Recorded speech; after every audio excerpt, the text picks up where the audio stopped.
This property has a lease expiring in 18 months. How should I model the impact on value compared to a property with a longer term to expiry?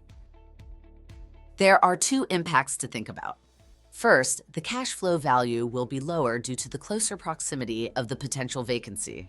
Second, the target return will be higher because shorter leases increase market exposure.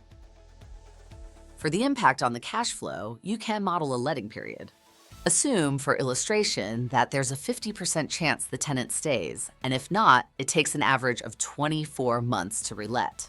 That gives an expected vacancy period of 12 months. Or you can increase the yield and assume no vacancy period to generate the same value. Right. So the yield will end up different depending on whether I account for the potential vacancy in the cash flow or in the yield. Exactly.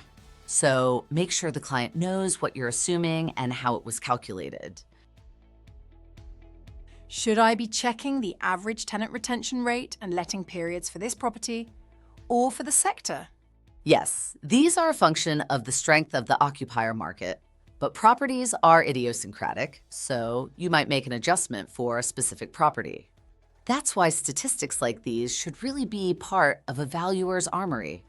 And if clients can see how those assumptions impact value, they'll be more inclined to track how they behave. So now I've accounted for the potential vacancy period, why am I adjusting the target return too? We're increasing the target return because the income is less protected by the lease. That makes the property more exposed to shifts in the market.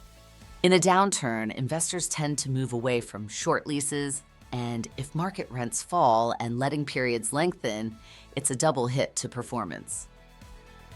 So I'm not adjusting for the difference in performance for a renewal versus reletting on the individual property? No, an individual property will generate lower returns if there is no renewal, and higher returns if there is.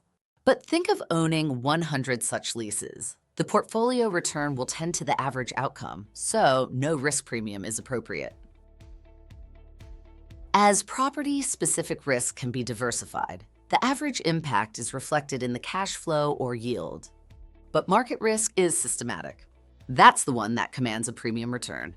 I see. And being explicit helps you separate the two.